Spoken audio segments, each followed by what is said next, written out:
This podcast is brought to you by the Washington State Department of Health. When we think about the COVID-19 vaccine hesitancy in the Black community, let's remember, it didn't happen by chance. It's justified in history. But the will to change the narrative is strong today, and our people are lending their voices to the conversation. We're sharing our stories and the reasons that made us choose the vaccine so we can lead the way for others to make a well-informed choice too. To hear our stories, visit hereforuswa.org. What's up? It's your boy, The Ted Smith. Thanks for listening to the Men's Room Daily Podcast. Want more? Check out the greatest podcast in all the land, The Podcast. Be sure to subscribe and listen to a brand new episode every Tuesday night. KISW. We return to the men's room with Miles and Thrill. Coming up, we'll drink and toast into the weekend with a shot of the day. That's Bad Choice Friday. You know it's Bad Choice Friday. It's Bad Choice Friday. You know it's Bad Choice Friday. Hey, man, this is your fault. Sham on. And today we have an April Fool's Day inspired Bad Choice Friday featuring the Doobies.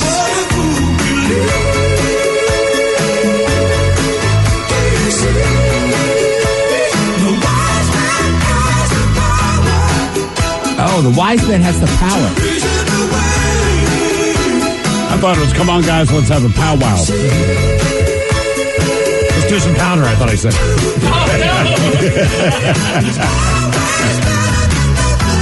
Get it what a fool believes. April Fool's Day. Oh, Doobie, no. Yeah. Yeah, Doobie Brothers taking on Foghat. Is it April Fool's Day? It is, yeah.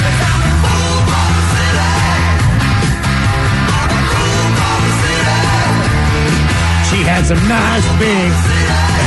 Come on, Miles. I like them. Foghat, a fool for the city, taking on Doobie Brothers, what a fool believes. Get to voting right now if you follow us on Twitter at Men's Room Live. Our question, good or bad, what did you not think was going to happen that day? 206-421-ROCK. A couple of comments here. One is regarding today's question. The other has to do with having sex with a racist. But let's start with the first one. It says, what I didn't expect, I got laid for the first time. Backstory, we were into each other, but she straight up told me that she was also seeing another guy casually. She couldn't decide.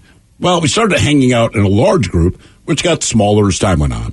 It became just her and I, but still couldn't decide. Well, one night, we went to see Shrek, which had just come out. We go back to her place afterwards and start watching Grease. Yeah, that'll get the motor revving. Next thing I know, she leaned over and kissed me. I kissed her back. Things progressed. We have sex. I made the mistake of marrying the first girl I slept with. We divorced after 3 years, but she got knocked up by another dude. I'm now happily married. July will be 11 years. Whew, damn. And then this one, we're saying sex with the racist, or if your buddy wants to date your ex, if you had any warnings to give him.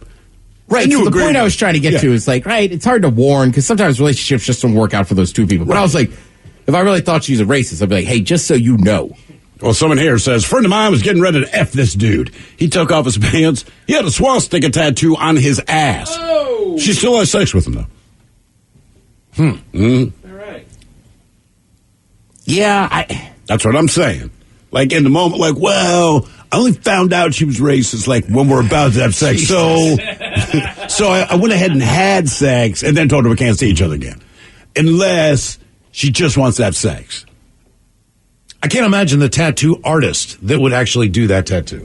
That's another thing, too. Someone's got to put that on somebody's body. Sure. So there's plenty of cats out there that'll do it. I was going to say, yeah. That's, it's your request, you're paying. They're like, okay. Whatever you want. That's what you want to do. Good or bad, what did you not think was going to happen that day? 206-421-ROCK. Pretty common, It's like me getting the N-word tattooed in cursive on my neck. They'd be like, are you sure? It's pretty common, though. That's a racist tattoo. Like, oh, let me put it here where nobody will ever see it. Yeah, at least they have the presence of mind to do that. Okay. Hello, Stefan. Welcome to the men's room. Hola! Hola!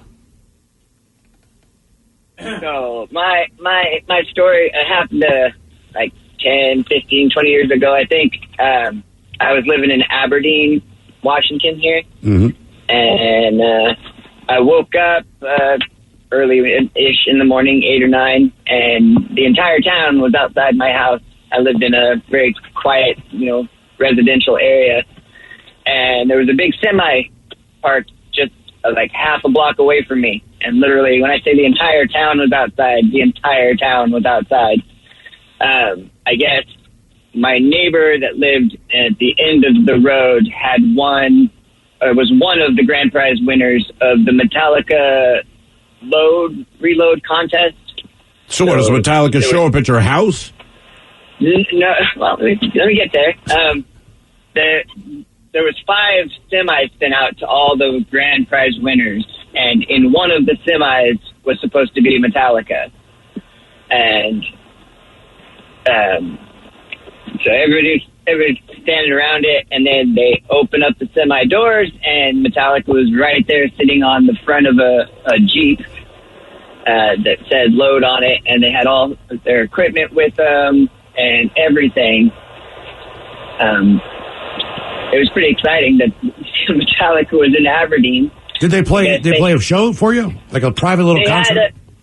The kid that won it was 17, and his stepdad ended up signing for it or whatever because he was too young to actually win the contest. And they played, I forget the name of the bar, but they played a concert for this kid and his family and a select group of friends. And you could hear the concert. You could hear them playing all like 10 miles away. It was so loud. I want to say that when we first got here to Seattle, it's been 17 years, but the radio station at the time had a Metallica truck. I don't know if that was part of the same promotion or same time that they did it. Was it a Jeep? No, it was kind of like a Silverado. It had a few things on it. Right. Okay. Well, yeah, Metallica went into this kid's house and signed everything. Pictures, posters, they signed everything they gave him. Yeah, and it was like a week or 2 weeks later, like we heard that the stepdad took everything. He left the mom and the kid and took the Jeep, took all the equipment, took everything. And it sucked. It was like that kid got nothing from it. And then a couple months later, I see the Jeep at one of the car lots. He sold it for I don't know how much. Oh, damn. And then slowly, was pawning off and getting rid of all the stuff that this kid won. But yeah, it was pretty awesome that, I woke up and Metallica was outside my house. Yeah, it's pretty cool. Did you get the chance to meet them at all, or is it just a matter of seeing them? Well, I sort of did. When the doors opened up, I made my way to the front. When the doors opened up, Metallica was right there, and I waved at him, said hi, and my you can sort of see half my face, and because the paper took photos of everything, and I was sort of in the paper. You could see me right there. That's very cool, man. They're nice guys. What? Yeah, you think Metallica. And I know that. Well, somebody here chimes in and say the Metallica show in Aberdeen. It's all over YouTube. Someone else says this guy's not lying about this Metallica thing, man. I lived in Grace Harbor at the time it happened. It was all over the news. That's crazy. Yeah, it was right outside my house. Yep, they got it. It was 1996 is when that happened. Oh, yeah. There we go. They did Ain't My Bitch live. Damn. Yeah, so they had a concert 2 days later in California, and the other were mid-states and farther away. So we were pretty sure that they were going to be in this one. I mean, we didn't know for sure, but I think he won because of how close it was to their next venue. Okay. That makes sense. That's a big day in Aberdeen. Yes, it is. Yeah. They played Creeping Death, Sad But True, Ain't My Bitch, Until It Sleeps, Enter Sandman, and From Whom the Bell Tolls for the contest winners. That is pretty cool. That is awesome. What did we, there was some event we did. This is probably 10 to 12 years ago now. We had something to do after work, right? Station event or a show event. I don't remember. It was fairly small scale. Cannot remember what it was. It was an indoor thing. Anyway, Jason Newsted from Metallica, or he had just left Metallica. He had come in for an interview earlier that day, just kind of ended up hanging out with us. And at the end of it, he's like, what are you guys doing later? So, actually, man, we got a work thing somewhere downtown, whatever. It's like, mind if I go? Like, nope. So it's kind of cool to walk into this venue because everyone just expected us to be there. Mm-hmm. And you walk in with Jason Newsted. And people are just, jaws hitting the floor, and you're like, yeah, that's right. That's right. Nicest guy. Yeah, that's what I'm saying. Another great guy. Do you remember that at all, Ted? I don't know. Man, my brother-in-law was in town, so, because my wife's like, hey, can you take my brother out? I go, yeah, because we have this event, and like any event we do, it'll be a lot to drink and a lot of fun. And he's not like a big rock guy, but he was like, is that Jason Newsted? I'm like, yeah, man, just keep it together. Was it like a beer release or something? Maybe something kind of small, quote-unquote, intimate, you know what I mean? Yeah. But yeah, rolled in with Jason Newsted, and nobody knew that was going to happen, including us. But it looked good. Good or bad, what did you not think was going to happen that day? 206-421-ROCK. Yes, sir, it is, Ted. James, welcome to the men's room. Hello. Hola. No, it's a different James. It's not that James. It's you, dude. It's you. No, Yeah, we know it's you. James. Yeah.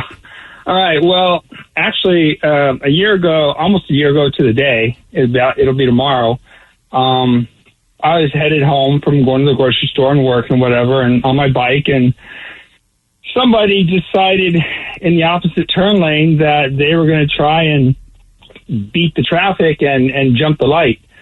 Well, they didn't realize that on the outside lane I was coming up, and I was accelerating because I wanted to get ahead of all the cars.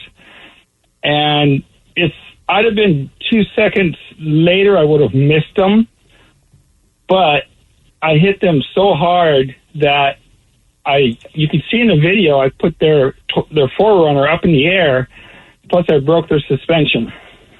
Jesus. On your bike? On my motorcycle, yeah. Well, yeah. Now, what damage did that bring to you? Well, just so happened it was at the corner of Bickford Ford in Snohomish, and they have security cameras, for their lot. Mm-hmm.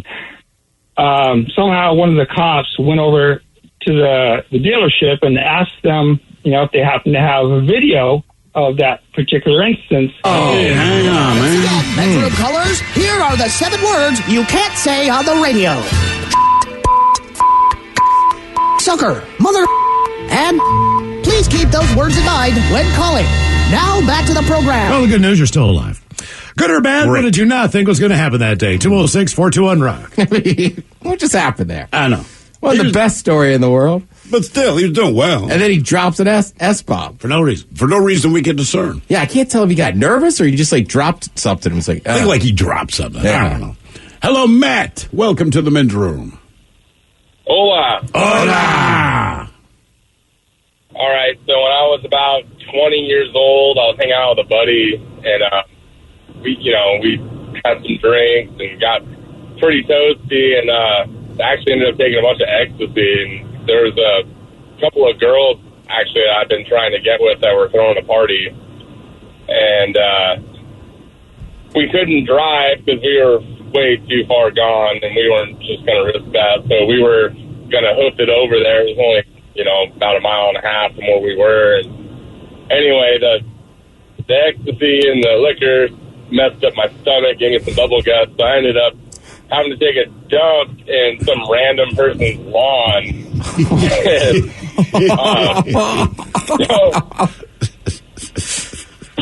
You there? Yeah, we're just laughing, dude. Trying to visualize this. Yeah, so that was kind of crappy, and then I ended up, ditching my boxers, using them as cloths. But so I ended up getting to this party, and by the time I get there, everything kind of set in, and I was real gone. And everything that I wanted to happen happened with those girls, except for my guy that wasn't there to play. So no matter what. Yeah, man, no matter what they did, they couldn't convince him, and that would have been my first threesome, but I got too far gone before I got there. How long did you spend trying to will your penis to rise to the occasion? Oh, they spent about 45 minutes, And just nothing. Nothing, man. The messed up part is that's the only time that I've had issues, with, whiskey and... Right, well, I think, to be honest with you, I think it was more the alcohol. Yeah, probably. At that point. Obviously, the combination's not going to help you as far as your mind space, but... and of course, the ecstasy, you just want to, and no matter what, nothing... Yeah, it was terrible. Damn, pooped in the yard and couldn't get it up, man. I can't believe you pooped in someone's yard and had the opportunity to have a three-way. Those two things all in, a matter of hours. That's right. That's pooping outside, man. It's a lot of stuff. If you're camping, you're going to poop outside. But when you have to poop outside, it sucks. I remember getting locked out of my house on account of 12 years old, maybe. Parents aren't home yet. I'm locked out. No big deal. I can wait till 2.5 hours. Problem is it's snowing outside and all this thing. Whatever. Well, now the poop cramps come on. And I'm like, oh, no, please, please, please. Tried to ride it out as long as I could. And finally, I had to take a dump in the backyard. Mm-hmm. But I remember when I pooped, the melted hole was in the exact shape of a turd, and like to this day, I can remember exactly what it looked like. But worse, I wanted to wipe my ass, and instead of using snow, open my book bag and use a sheet of loose leaf paper. Gave myself a paper cut. Oh, no way. So by the time my father gets home, I'm just in a rotten mood. He's like, you ain't been outside all that long. I told him what happened. He's like, God damn it, you pooped in the backyard. And I'm like, I didn't know what to do, man. I couldn't get in the house. So you're going to take a shovel. You're going to scoop that ass up, put it in a bag, put it in the trash can, and it's fine. I get it. But at the time, I'm like, man, I just had to poop outdoors. It is cold. I'm not well dressed for this. I got a paper cut on my ass because I wiped my butt with a sheet of paper, and now you're yelling at me. Like, F this That's day. a bad day. F this day, man. Good or bad, what did you not think was going to happen that day? 206-421-ROCK. Hello, Matthew. Welcome to the men's room.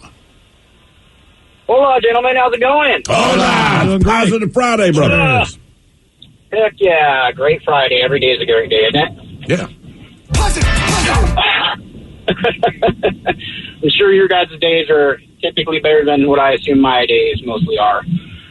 Anyway, so this is not really a same-day experience, but so anyway, this is what happened. So a little over 8 years ago, I used to be really, really heavily addicted to drugs. So did my then girlfriend, and so she became pregnant. We had no prenatal care because obviously all we cared about was drugs. And so when she started just getting super, super huge, and she was only like 6.5 months, maybe 7 months pregnant, we went down to Auburn General and did the ultrasound, and guess what? You're having twins. Like, oh. Uh-oh. How exciting. So did you guys clean up?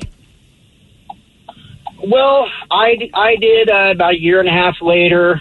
So the thing is, 5 days after that, they induced her, and my twin daughters were born. So they were born the day after my birthday, which I think it's great because it's going to be really hard for me to forget their birthday in the future. Oh, we understand. Yeah. Yeah, and so I can't even remember when my wedding anniversary is. Are you still with her mother? No, I'm not. We bounced back and forth a little bit, after the girls were born. Then I went to jail about a year and a half later for a couple months and kind of straightened my mind out. Got out, got into a recovery program. My oldest brother, Brett, has several recovery homes, so he got me just right in there and haven't touched stuff ever since. And how are your daughters doing? Oh, they're doing killer. They're doing so great. They're just the most adorable little monsters on earth. Are you making a right or a left-hand turn? Me? Left. Oh, left. Okay. I feel like left and right sound different. What? I've held this theory for years. That's why I was like pointing left. It's You clearly a knew left. that? What's I'm that? not saying you're wrong. I've just never noticed it. So for years, you're saying if you're going to make a left-hand turn, it sounds one way. If you're making a right-hand turn, it sounds slightly different. I think so. You think so? Left turns also take longer. Maybe, you know what? That could be what it is. It just took so long. It's like he's obviously stopped, so it's got to be a left. Right, sitting at the light. Where do you, if it was doing a right, he could have a free right. Yeah, he'd have been done. Now. Yeah. Or he's one of those guys that drives down, I-5 with the blinker on the whole time. Speaking of having a baby has shocked its parents and the doctors after it was born with two heads. With the parents previously told to expect twins. Almost. The shocking birth took place in a hospital in India. The parents expecting twins were given quite the surprise on delivery. Instead of twins, the baby was born with two heads and three arms, stumping doctors and stunning the expected parents. The picture blew my mind. Stumping? It's like opposite. Yeah. They're expecting twins, but no, they got a baby with two heads and bless you, three arms. Okay, well, so it goes back to the original And the third question. hand sticking out of the back. If you have one child with two heads, do you name both of them? I think you do. Does it have two brains? Mm-hmm. I'm assuming this because it's just a twin that didn't fully separate, right? I mean, obviously that's the case, but because conjoined twins have two names, right? Correct. Believe it or not, there's a 60 or 70% chance the babies will be they'll be okay. They will survive. Yeah, I mean it's a surgery that can be done. It's just the parents were like, "What is that, man?" Good or bad? What did you not think was going to happen that day? 206-421-ROCK. Back this Thursday. Yeah, celebrating Seattle's rock legacy and rich history in music. And for the third year, by the way, Seattle Rock Day will spotlight and support the amazing work of Smash. That would be Seattle musicians' access to sustainable health care. What we're going to do on that Thursday for you, we'll do a little big dummy, obviously, and all that other stuff, but there will be an auction at KISW.com, and that'll benefit Smash. Tons of great items and memorabilia. I want to say that there's a few autographed guitars that have been thrown in there. Jerry Cantrell's got a VIP package. Yeah. So basically when he comes to Seattle to do his show, not only will you get the VIP, you'll do the meet and greet. He'll make you meet, which I think's amazing. Yeah. Sound check. You'll get there early for that. It's a hell guitar of a strap. Remember the VIP laminate show poster, early entry to the show. And you can bring an item, one item that he will sign. I suggest a can of tuna fish. I just think you throw them on. I think a surfboard. You know what I mean? Just something like you want me to sign. Like, hey, it's still your autograph, man. I just have a can of tuna. Stuff from Volbeat, it's my dog's earn. Mastodon, Royal Blood, and Chester Bennington, the late Chester Bennington. All those things will be available for auction that day. Again, the proceeds benefiting Smash at KISW.com. You know what I think you should do? If you get the Jerry's meet and greet thing, and you can bring one item for him to sign. Bring like the green bean shirt, anything with men's room, just to irritate him, because he would know that we asked you to do that, right? Yeah, like take a picture of us and then have Jerry sign it. Our question, good or bad, what did you not think was going to happen that day? 206-421-ROCK. Or just like a slice of pizza. Just something to write on the crust, man. Yeah. No, I'll flip it over. Right. Get right on the cheese. That's greasy, Jerry. Whatever you do, make it a little weird. Greasy. Hello, Demi. Welcome to the men's room. Howdy, fellas. Hola! So, quick little, well, it's not quick, but on my son's 32nd day of life, now he was born early, and he was born with a heart defect. It's hypoplastic right heart syndrome. Which means? The right side of his heart essentially is not grown all the way. The best way to describe it is he was basically born with half a heart. All right. Now, on his 32nd day of life, he was sent over to Children's, transported over from Swedish, and he was doing fine. Everything's going all right. And then 3 codes were called on him. Everything's going bad. His vitals are just dropping. The doctors come to my wife and I and basically just give us 2 options. We could basically just give up and let him die, or we can try for this surgery, but there's going to be this huge chance that he's going to be on ECMO. And ECMO is one of the highest portions of life support that he can be. Basically, his chest is just cracked open and just completely open, and all these machines are doing everything, all the work of all of his organs for him, especially his heart. Wow. It was one of the scariest days of our life. It was beyond intense. Now, a couple hours go by, and the surgeon comes out, and he tells us that he has no way of explaining this, but all signs pointed to he was going to be on ECMO. This wasn't going to be a good thing. His vitals were dropping. He was very highly unstable.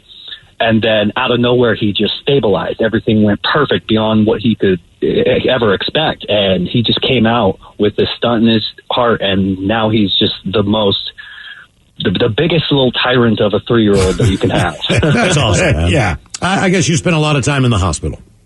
Oh, absolutely. We, for the first good 6 months of his life, we were there. We've gone back a few times. Before he turned 1, he has had 2 open heart surgeries. He's had to have his chest cracked twice. And I mean, I could never imagine going through something like this, but just for 1, he's gone through 2 open heart surgeries. I mean, he's something else, man. Yeah, so at the age of 3, is he aware? I mean, he's still super young as far as things go. Is he aware that any of this stuff went down? I'm sure he probably has some sort of idea. He's one of the happiest kids you'll ever meet. But he every so often we're pretty sure he has some sort of nightmares and whatnot. And within the next year, he's going to have another open heart surgery. Are they able to go under the arm on this one? No, they're going to have to crack his chest open again. Golly. So let me ask you this: his chest plate, is one side higher than the other right now? No. Okay. They were actually able to. The surgeon, he was a godsend. Like, he was amazing. The surgeon was able to crack it straight down the middle. It's just pretty symmetrical. It's something else entirely. How much did you learn about the medical world, in particular how it pertains to the heart, what the human body does, what every part of the heart is responsible for, as a result of this? My wife especially, but more than anything we ever thought we would have. We advocate heavily for the heart community now. We found the community itself is pretty big and online. But he's got his own Instagram that people follow and whatnot. Nice. And yeah. I mean, it's Lucas_HRHS. And I would recommend following him because honestly, there are some ugly kids out there. There absolutely are. But my wife and I make some good-looking babies. Okay, thank you for saying that. Yeah, because if you say a baby's ugly, people get mad at Chest you. plates, and it's not about saying, hey, your kid's ugly. It's that after you see the kid and are out of earshot, you're like, that might be the ugliest goddamn child I've seen in my life. So we have a friend. We have a friend of the show, and he just went through open heart surgery. Yeah. And when you're an adult, your chest plate is bone. It's hard. It's a lot more difficult of a recovery as far as pain is concerned. But at that age, it's more cartilage like. The chest plate still isn't as hard. Yeah. So it's not as painful, believe it or not, for the child. They say the older the kid gets, the older the adult gets, it's going to get worse. Sure. But right now, and they do a really nice job of super gluing them up so that the scar is not deep. Right.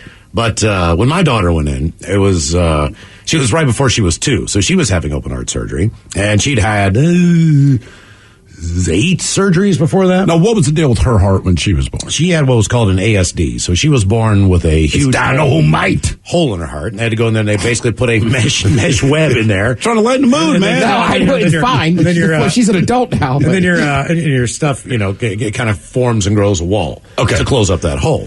So this was at Children's National in D.C. And so in the middle of the surgery, the surgery, it's probably like an hour and a half in, and I'm just kind of doing my thing. The thing about going into Children's Hospital, I don't know if you realize this, if you go in the PICU or the NICU, you got to wash your hands for 2 minutes. Oh, yeah, absolutely. You don't realize how long of a time that is. Because when you turn on the water, the timer goes off. And you're just looking like, man, oh man. So every time you got to smoke a cigarette or whatever. So I'm outside smoking a cigarette, and I'm sitting on the curb on the sidewalk, and this doctor, like in surgical gear, he comes out, lights up a cigarette. And he's like, he could tell I'm a little visibly shaken. And he goes, hey, man, you okay? I was like, yeah. I said, my daughter's just in there. She's in the middle of surgery, and I'm just worried. I'm just waiting to hear how everything went. And he said, oh, man, that's too bad. What's your daughter? What kind of surgery did she have? I said, she had an open heart surgery. And he said, hey, man, it's me, Dr. Love. I just did the surgery. She's great. Dr. Love? That was his name. They call me Dr. Love. Dr. Love at Children's Hospital. Dr. Love. Dr. Love. Here's the greatest thing about Children's Hospital. If you've ever spent any time in any hospitals, the food, man. Because the food in hospitals typically is just okay. At best. But at Children's Hospital, they've got like dino chicken nuggets. Right, because kids don't eat anything. Mac and cheese, mini corn dogs, hot dogs, pizza. Right. French fries. All these things you go in the cafeteria, like Sundays. You're like, this is awesome. So glad I'm here. I'm just here for the food. The food is so much better than regular. I don't even have kids. I just heard about your cafeteria, man. They got cereal, mini pancakes in the morning. His name was seriously Dr. Love. Dr. Love. I'll see if he's still. Do you think you could do that? Just walk into a hospital and go get some food in the cafeteria? Yeah, because you still have to pay for it. Right. So I don't think they'd object if you're like, look, I work down the street. I love your cafeteria. I love your chicken tenders. I come in every day. I get $6 worth of food, drink a carton of milk, I'm out. I think you could, right? I mean, I've eaten a lot in hospitals, like visiting other people, or I had a family member that was in there for like months. But I never thought about like just walking by a hospital and be like, let's see what they got going today. I don't think anyone has, but now that the thought's crossing my mind, maybe we should do like a hospital cafeteria taste test tour. Dr. Love is at Johns Hopkins now. Okay. Yeah. Dr. Love. Nice. Good or bad, what did you not think was going to happen that day? 206-421-ROCK. I will say this. I know the Shrine in D.C., right, which is a massive Catholic church. Yeah. They have a cafeteria. And, like, I remember as a kid, like, because my grandparents lived around there. Like, we would just go over there and go to the cafeteria sometimes in the summer for lunch. Really? Yeah. And the food was that good? It's hard to say. I was a kid. Right, well, yeah. Good or bad, what did you not think was going to happen that day? But one of the cheapest things that you can get ever at a hospital, I mean... It's the food. Everything else is real expensive, but the food is like cheap. Going to the Masters, $1 hot dog and everything else. But, man, I mean, you get that bill, you're like, I see, they got you on that side. Yeah. Good or bad, what did you not think was going to happen that day? 206-421-ROCK. Hello, Kara. Welcome to the men's room. Hola. Hola. By the way, real quick, Kara, before you start, someone here says the Enumclaw Hospital has, and I quote, banging food. All right. Hey, good to know, man. In a pinch. Hey, man, take me to Enumclaw. Right. Yeah, say next time I'm in Enumclaw, I know where I'm eating. How the heck do I follow that? How do you follow what? Well, have a good story. Have a good story, or suggest another hospital with a quality cafeteria. Sure. So, right, the hospital in Enumclaw, and what's it, the detention center in Pierce County. Pierce County. Pierce County. Well, they have good cornbread. Yes. Yeah. Man, I try to stay away from hospitals. I try to stay away from jail, given the choice. I think overall we all try to stay away from both. That's fair. That is, but It's true. you can eat at the hospital. Jail food. That's true. Good or bad on this story? All right, so I worked at CenturyLink Field during the Super Bowl years. I worked in the suites department setting up food and beverage for all the events. And obviously for the 2015 NFC Championship, Alice in Chains was playing the halftime show. So most high-profile people in a suite would communicate via email, and the band manager did. I got all the requests taken care of and everything. And the day before the game, they came for sound check, and the band manager called me, and he asked me to sort out some food for the band and all that. So I did, and then they asked me to deliver it up to the platform where they were going to rehearse, and it was just them, and it was an empty stadium, and Jerry Cantrell made a special request, and I made that happen because he didn't like everything I brought up, and it was intense. It was amazing. I love those guys. Yeah, they're really nice cool. guys too. Yeah. Yeah, it's cool to and see. Jerry Cantrell has. Go ahead. No, I was like, it's really cool to see. Did they do a sound check and play a couple songs? Yeah, they did. But I went back down to work, but I was freaking out. I mean, I was texting some of my friends in the elevator. I was like, not only do I get to deliver this, but Jerry Cantrell, he actually got on the phone when the band manager called, and he was like, I don't exactly know what I want. I'm thinking, I'm on the phone with Jerry Cantrell. It was crazy. It was awesome. But to see a private show, too, or at least to hear them play an empty stadium. Yeah, absolutely. That'd be cool. We were in the stadium. Yeah, it was cool. Yeah, we got a chance one time, Metallica, to go see them practice in San Francisco. Oh yeah, it's a tour warm-up. And they were just practicing in the Cow Palace, which is a huge venue, older venue, but they had their stage set up, so they were doing dry rehearsals for their tour. This is the tour that had the huge balls that were up in the up in the rafters. And it was just so surreal to have like 15 people sitting in this arena and watching Metallica, basically, and they'd stop when they messed up. Well, they'd stop because they'd be like, Kurt, you're out of tune. Seriously, like they're jamming to some tune. We obviously we can hear them. We don't hear their stage mix. And like James stops playing, he's like, hang on, man, hang on. We're like, God damn it, Kurt, you're out of tune. And Kurt's a man of very few words. We see him like kind of retune. He's going, sorry guys, just hit it again. And even though it's a disjointed, in theory, bad practice, it's one of the coolest things. Because then they would practice. Kids are running around up on stage. Well, and also they would ask, like, all right, guys, we're thinking, one of the cooler moments with that, right? So they kind of practice the song. They realize they messed up somewhere. All right, let's do it again. And it is weird to see a band like Metallica, like, oh, man, we screwed up. Let's start over again, right? So they would do it. But I remember at one point they go, hey, man, we just want everyone's opinion because the tour started in like 3 days or something like that. And it was their light show, all right?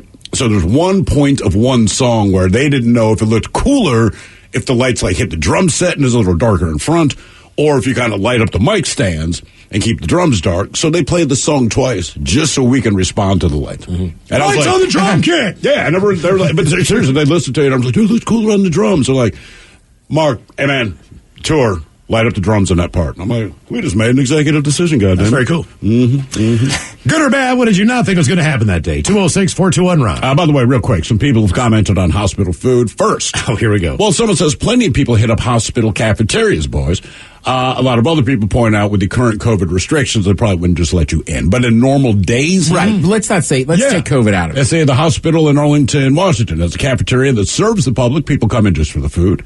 Someone else says, my aunt and uncle, they spent the last 15 years of their retirement in their motorhome traveling the country and eating only in hospitals.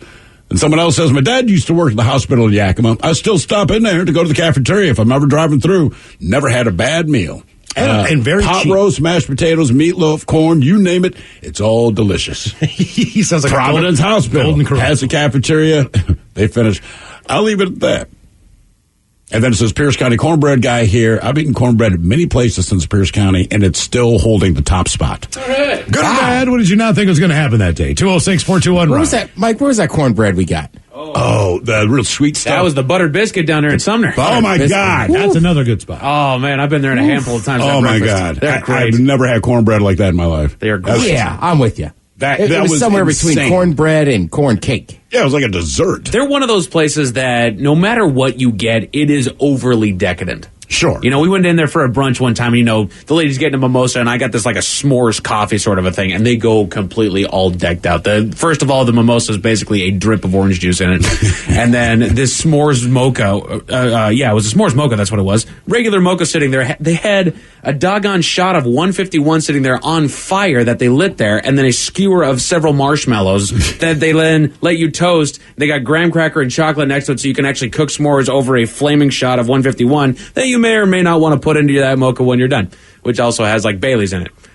I mean, they go nuts with all this well, stuff. 151 doesn't mess with the flavor of anything. It's just straight alcohol. Exactly. Well, it kind of messes with the flavor and eats your taste buds off the back of your tongue. It does. It will peel the I skin can't off the taste top of your- anything. Now. Yeah, you could taste it. Good or bad, what did you not think was going to happen that day? 206-421-ROCK. Hello, Scott. Welcome to the men's room.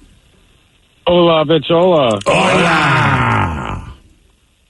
Hey, guys. So, yeah, I'm a supervisor for a contracting company, and this is kind of like a porn dream that I unfortunately didn't get to have happen because I'm with a significant other.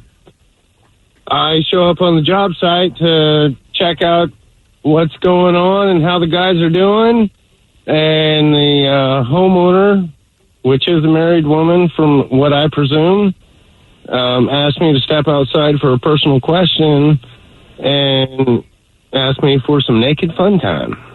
I mean, she just straight up said, like, I find you attractive, let's have sex. So she said something about she had a dream about me the night before. All right. Are you a good looking guy? Are you a built guy? What do you think attracted her to you? Were you younger then? Maybe the body type. I mean, I'm an athletic body type no matter what. I got a six pack and whatnot. Yeah, that's why. Do you still have a six pack? Yes, I do, and I'm 40 years old. Is that diet? Is that your body's makeup, or do you consciously work out to maintain that kind of physique? I'm lucky on it. It's my natural body type. I'm sure the work that I did when I was working in the field doing the construction definitely helped with that. Yeah, but you don't do it anymore. Did you go home and tell your significant other, like, I love you, because I could have gotten laid by a hot chick today? I did not tell her right away after, but I did after some time. Yeah. And was the homeowner attractive? Yeah, she was a pretty good looking lady. She had a nice body. All right. I hate you for having those washboard abs without doing anything. Mm-hmm. That'd be nice. You could do it, just be a tattoo. Like your six-pack looks weird how it's waving. I can buy a shirt. It's also, as I say, I feel like anytime I'm in an real relationship, like that's when you get the best offers. Oh, Ted, if you want to pick up chicks, put a wedding ring on your finger. Yeah. Just put a wedding, go to the bar. Oh, and you're for some married. reason, all of a sudden, you're the most attractive guy ever. Yes, I am. I'm super married. And ready to cheat. Oh, my God. I hope she doesn't catch me. Good or bad, what did you not think was going to happen that day? You are listening to The Men's Room.